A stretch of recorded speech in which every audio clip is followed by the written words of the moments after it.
I've come to the Colne Valley Regional Park and I'm with Stewart Pomeroy. You are the programme manager for this regional park.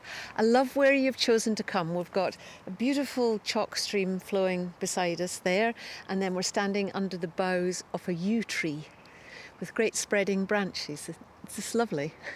The shape of the park, just explain where it runs to and how it is set with Heathrow. Colne Valley Park is the first large area to the west of London, covers 43 square miles from Rickmansworth in the north down to Staines in the south.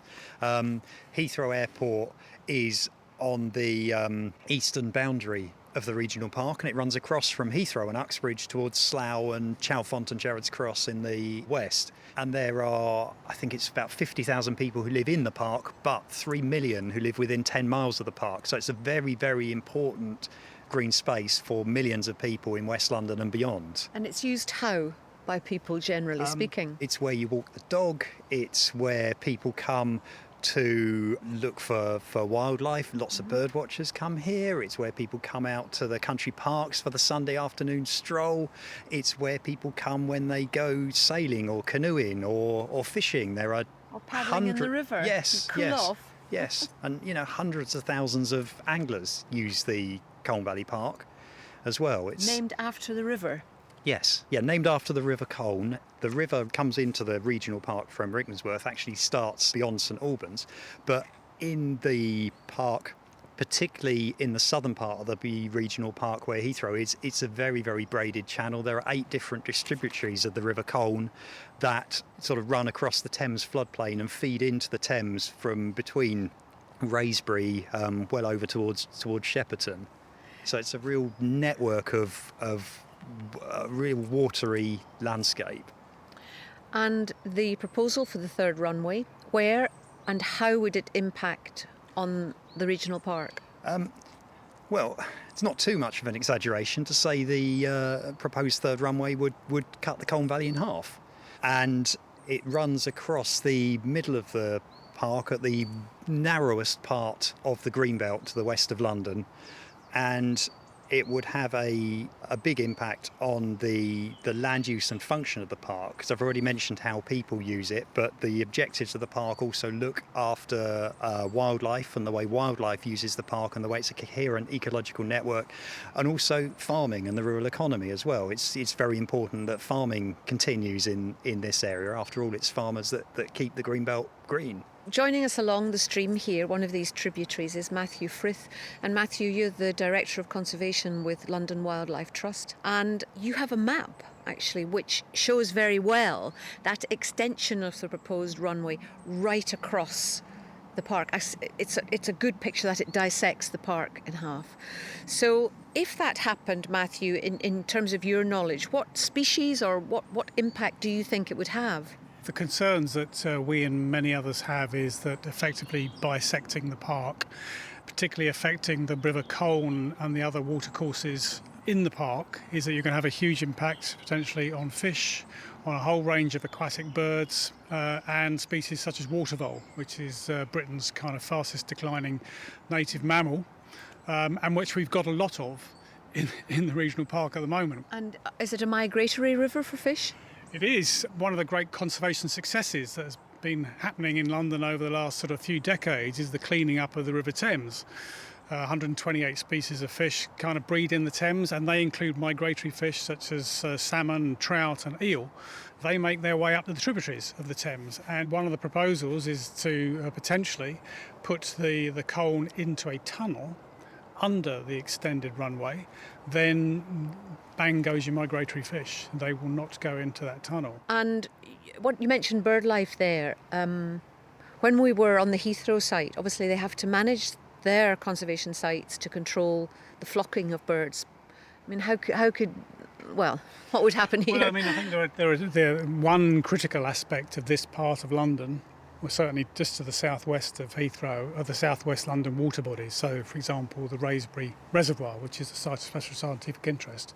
Now, the southwest London water bodies are internationally important for the wildfowl they support, particularly overwintering gabwell and shoveler. So they're internationally important. These are birds that come to these reservoirs in a similar way that they go to the reservoirs in the Lee Valley because of they are huge expanses of water. Now, there is quite clearly a potential conflict between birds and aeroplanes. And if the runway is proposed to go even closer to those reservoirs, then the chances are that they're either going to displace those birds, so have a negative impact on those important habitats for those particular species, or we're going to get into that whole real concern of bird strike. Because yes, we're very fully aware of the way to manage land around the airport. We manage a site to the east of Heathrow called Crane Meadows, and we work within the guidelines of the Civil Aviation Authority of maintaining grass at a certain length to try and prevent geese and ducks utilising those reserves. In terms of the runway or the airport being there, in your experience, do you feel that it has an impact on wildlife, on basically on flora and fauna that is close to the airport and all the activity that goes on there, and the traffic that goes to and from? It's major congestion. Absolutely. I suppose the difficulty is that we don't often have the baselines. Heathrow has been in place for a long period of time now, and how effective collectively have we been in measuring those impacts over time? However, a large airport with the aeroplanes coming in, the traffic that it supports, just the sheer expanse of hard standing means that the ecological impacts of the airport are something which the airport themselves do take seriously. We recognise that. They do take those concerns seriously. But if they were proposing to increase the size of the airport, then those impacts are likely to be even greater. You must find yourselves, both of you, Stewart and Mathew, in quite a difficult position, because you're pointing out the problems with having this extension of the runway and everything that goes with it. And yet you have to work side by side. Well, I think quite clearly from a Colne Valley Regional Park point of view, the best scenario is that Heathrow expansion doesn't go ahead. But if it does go ahead, we've got to work with Heathrow to reduce the impacts, to mitigate the impacts, and come up with a proper landscape plan for what remains for the benefit of people and wildlife. We take a very kind of open and practical approach in the sense that we've been engaging with Heathrow for a long time because we need to. There's no point shutting the door in their face because the door will be shut in our face.